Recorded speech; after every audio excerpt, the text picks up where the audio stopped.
I'm 27 and I don't know much, but I know this, that in this life you have to trust yourself. You have to trust in what you do and who you are. At times you'll be failed by the world, by others, and even by yourself, but you have to trust that you can make it through. Trust in life, that things will work out.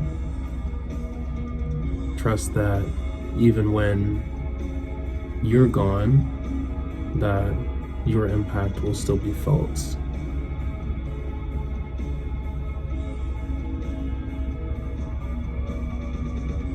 Be honest. Be a good person. Don't take shortcuts. Don't lie, cheat, steal, or scam. Don't hurt people, especially those that are trying their hardest.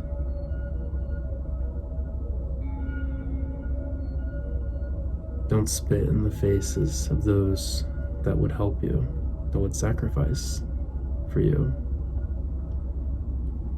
that would call you a brother, a sister, a friend.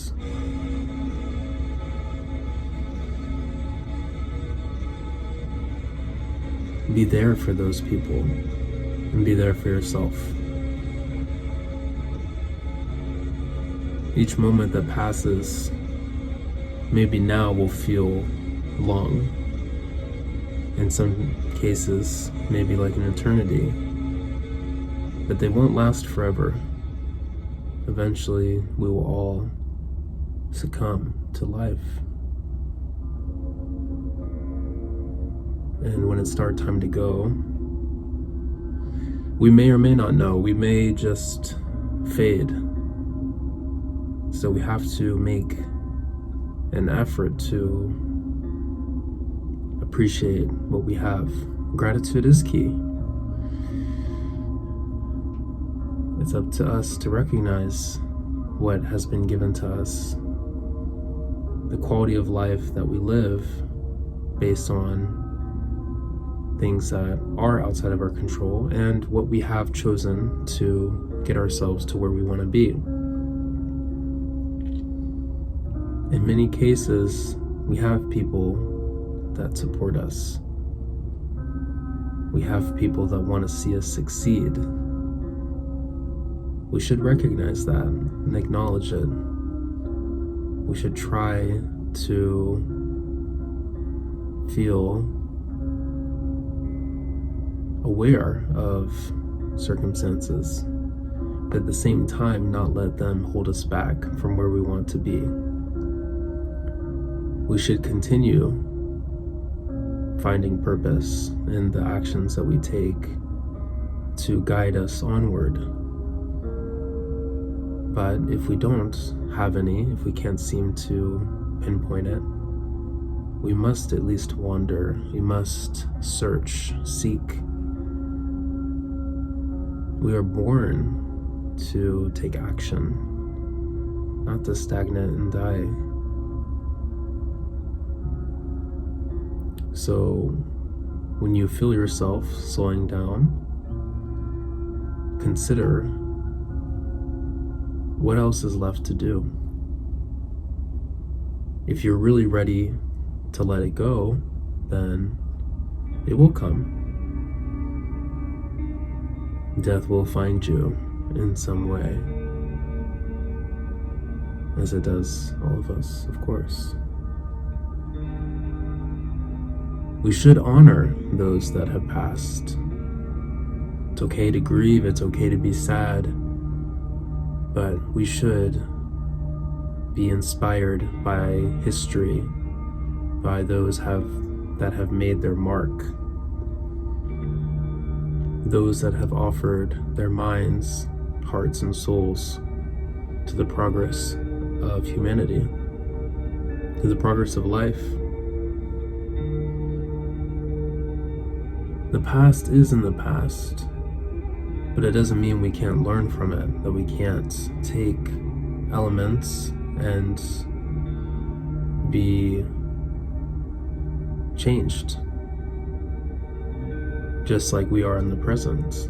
If we stay open to new people, new places, new cultures, new ideas, there's an endless supply of information that we can obtain. We can acquire new skills. We can build new bridges, form new connections between mind and person alike.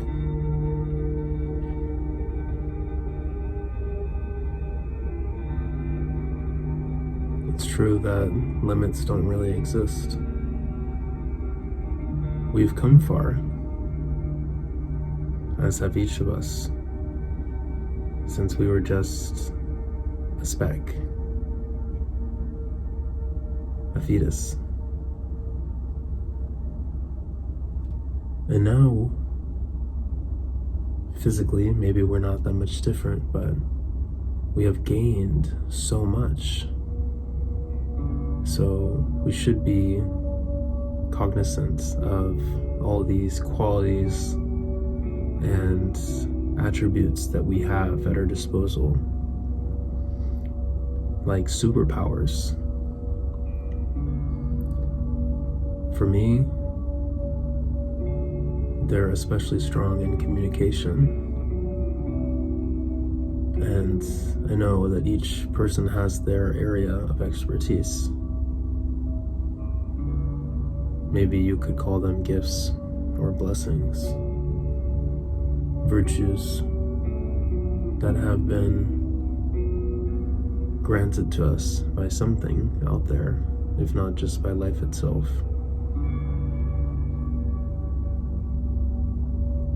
We should think, we should contemplate, we should reflect, especially when things are hard. We shouldn't let life break us down and chew us out to become these people so bitter and worn. We can stay optimistic no matter how much pain and suffering we go through. But if it is too much to bear, we can choose to let it go. Sometimes it is. Nature is incredibly powerful. We stand no chance against it individually. And so working with it is the best way to harmonize.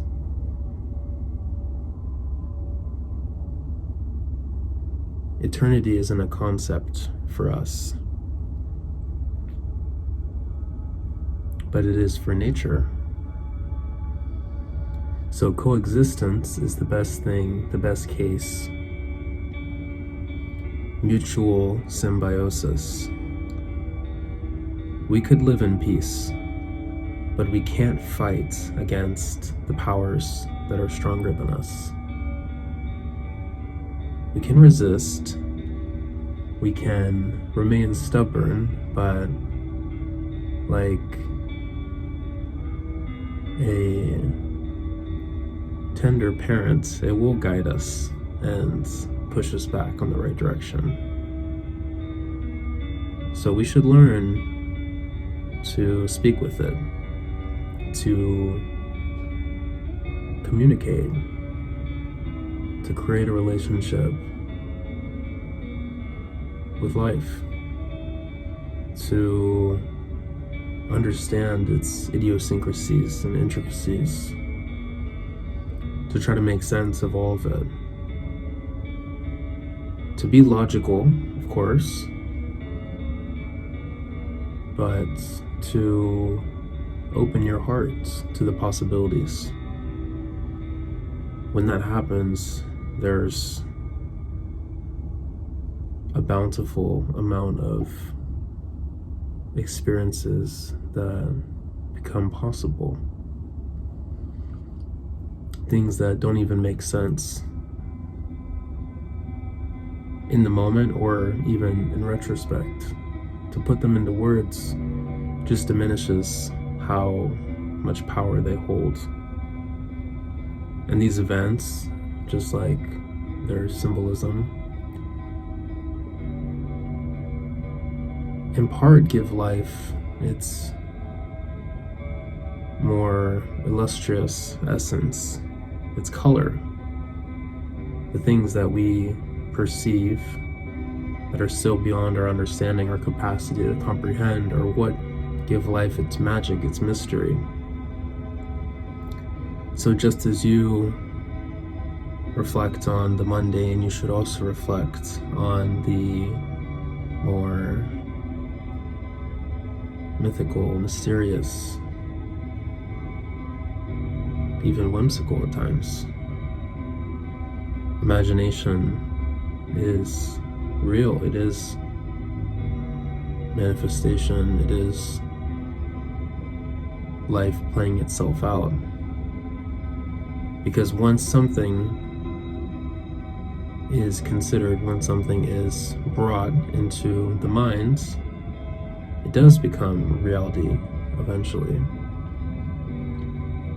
So there's nothing really that's too large, too powerful to create. And that goes for good and bad.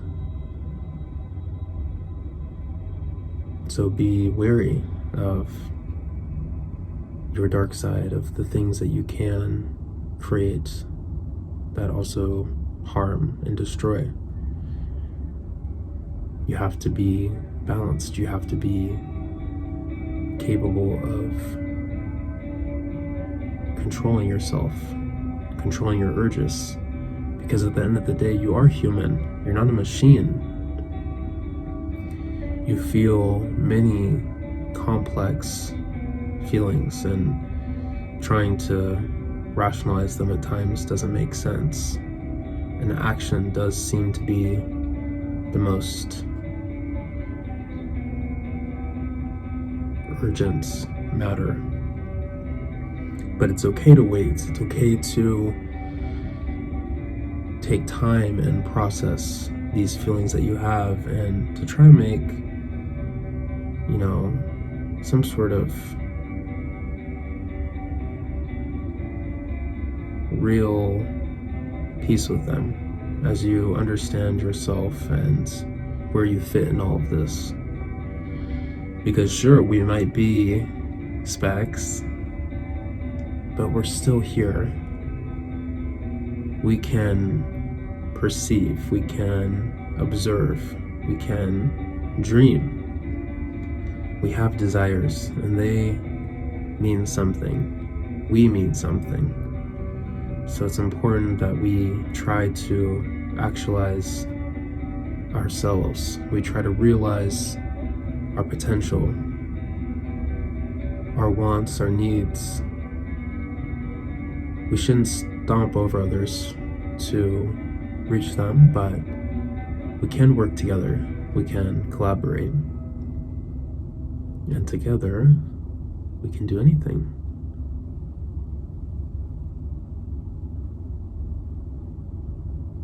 All it takes is a bit of effort. If you can put in effort, if you can put in energy, then you can make anything happen. It's like fire. Fire takes a little oxygen, a little heat, a little fuel, and suddenly you have a spark. And we're no different. We need space to breathe. We need things that can sustain us. We need fuel.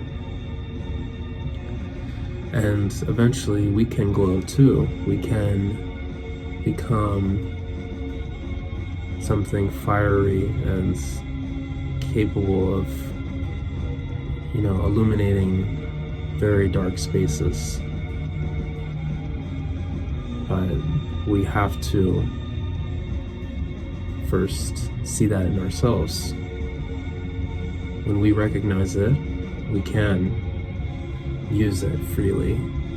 It takes practice, but it is something that can be utilized and experienced and offered. When you're ready, you can offer it to the world. And you can try to make the change that you wish to see. You should. You must. Because what is it to be human if not to give it your all in whatever field you decide? To be, to see, to live, to love. This is what it means to be a human on the earth above.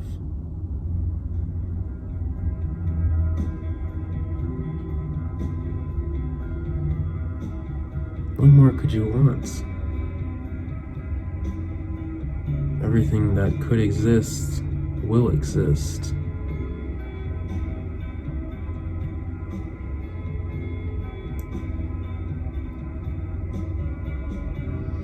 We're not just human, you know?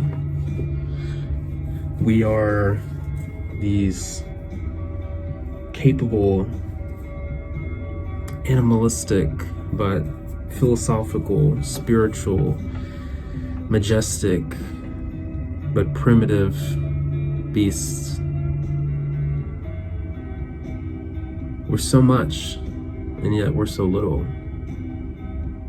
We're nuance, we're oxymoron, we are foil, we are paradox, we are contradiction.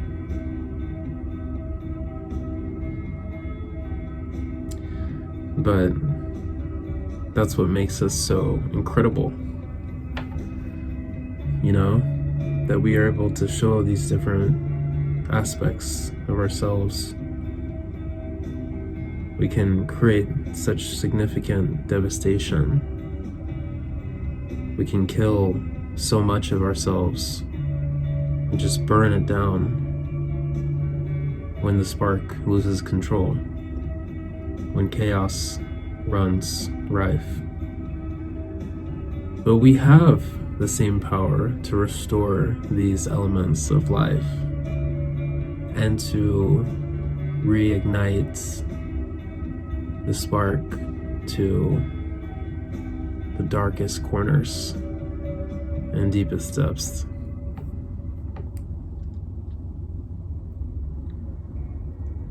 We can save one another.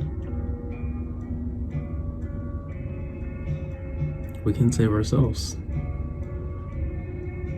As long as we have that spark, as long as we have that light, we just have to see it, we have to feel it. It's not something you can buy.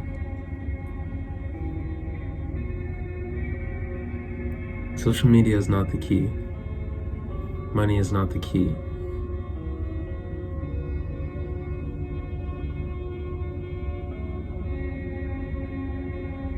There's value in society, but I've learned that we mustn't get lost in advancement and progress. We mustn't get lost in the moment either, in the fleeting.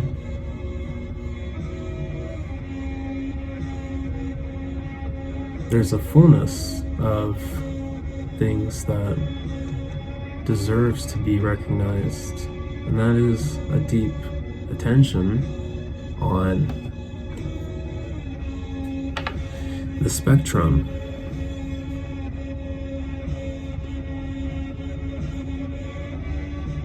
Being able to see how things affect you in the positive and negative way, to be able to notice subtlety, to be able to empathize and to carefully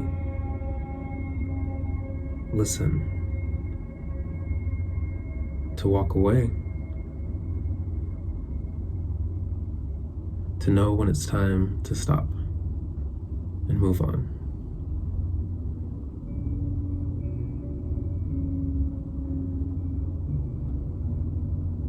You don't have to be a part of this great awakening, per se, this revolution. You can just be yourself. There's no movement that has to define you, that you have to align with. At the end of the day, the vision that you see for yourself is okay. It's sufficient.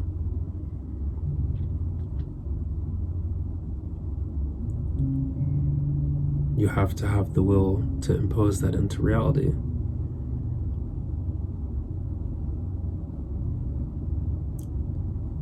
Just be aware, be careful of how it will affect others.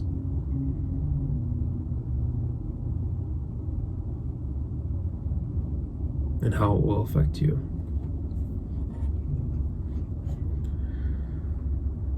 So, this is what I know. It's not much, but it's what I've learned. And I hope in some way it could benefit you, and in some way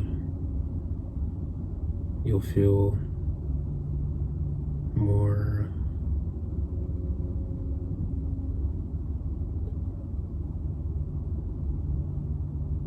full.